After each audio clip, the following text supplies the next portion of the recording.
Bonjour à toutes et à tous, j'espère que vous allez bien. Aujourd'hui, on va apprendre à modéliser ce bloc de béton en 3D sur Blender. C'est parti. Donc on se retrouve sur Blender et on va sélectionner notre lumière et grâce au Shift enfoncé, on va venir ajouter notre caméra à notre sélection. J'appuie sur X pour ouvrir le menu Delete, je clique sur Delete pour supprimer mes éléments. Une fois que j'ai fait ça, je vais prendre mon cube et j'aimerais que mon cube se déplace de 1, mais que le centre de mon cube reste au centre de mon viewport.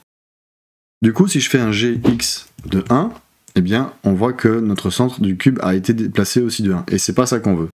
Donc pour faire ça, on va faire un CTRL Z pour revenir en arrière.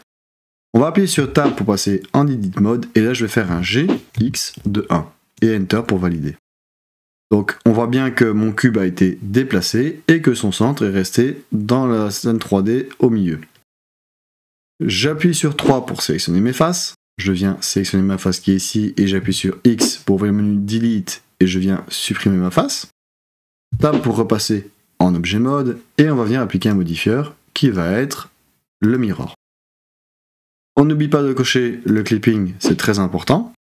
Tab pour repasser en edit mode, je sélectionne ma face du dessus et là je vais faire un I pour insérer une face dans une face existante. Et on va faire un 0.250. Comme ceci. Numpad 1 pour se mettre en vue de face. Z pour se mettre en wireframe pour voir à travers. Et si je fais un E pour extruder, on voit qu'on a des carrés qui nous permettent de nous ajuster pour avoir les 250 ou les 0.250 ici. Donc je compte 1 carré, 2 carrés, la moitié. 1 carré, 2 carrés, la moitié. Si je me remets en vue solide, en vue du dessus, on voit que nos côtés ici sont plus fins que ici à l'intérieur. Donc on va venir sélectionner notre face ici à l'intérieur à gauche. Je me remets en vue de face grâce au numpad 1. Z, wireframe. Et on va venir se réadapter. Donc on voit que l'axe X ici peut nous guider. Donc G, X. Et on se déplace. Comme ceci. 1 carré, 2 carrés, la moitié, la moitié. Z, solide. Comme ça j'ai de nouveau ma vue solide pour voir mon bloc de béton. Une fois que ça me convient, je réappuie sur Tab pour repasser en objet mode. Je vais appliquer mon modifieur. Je réappuie sur Tab pour passer en edit mode. Et ce que je vais faire, c'est appuyer sur A pour tout sélectionner. 2 pour être avec mes edges.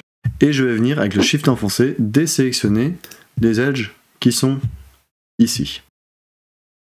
Et maintenant, je vais faire un CTRL B ou commande B pour faire un bevel. Et avec la mode de la souris, je viens rajouter un segment. Voilà.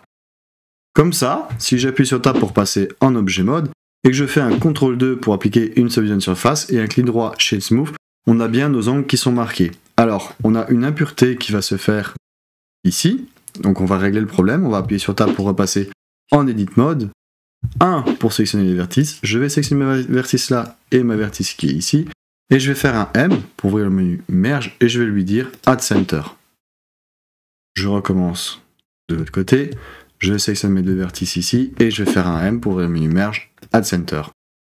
Et si je réappuie sur Tab, je n'ai plus ma bavure qui apparaît ici. Maintenant que nous avons notre bloc de béton, nous allons chercher notre texture procédurale que j'ai faite, donc je vous mets un lien juste ici.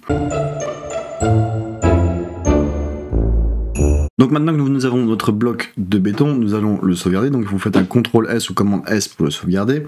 Et pour aller chercher la texture procédurale, vous faites un File, Open Recent pour moi. Donc sinon vous faites un Open et vous allez chercher la texture procédurale que j'ai faite.